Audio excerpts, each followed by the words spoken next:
Minor segment যে আছে এটার এরিয়া বাইর করতে হয়। তো মাইনর সেগমেন্টের এরিয়া বাইর করতে গিয়া কিতা করবা তুমি প্রথমে এই সেক্টরের এরিয়া বাইর করবা আর এই ট্রায়াঙ্গেলের এরিয়া বাইর করবা। সেক্টরের এরিয়াতে ট্রায়াঙ্গেলের এরিয়া মাইনাস করবা।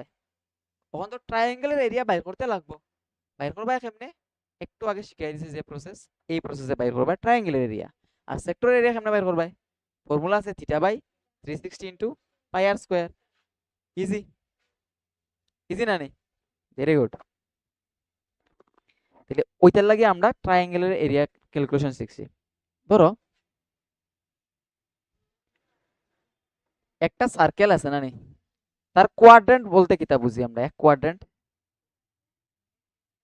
চার পার্টের এক পার্ট না নি? ওয়ান কোয়াড্রেন্ট মিন চার পার্টের এক পার্ট।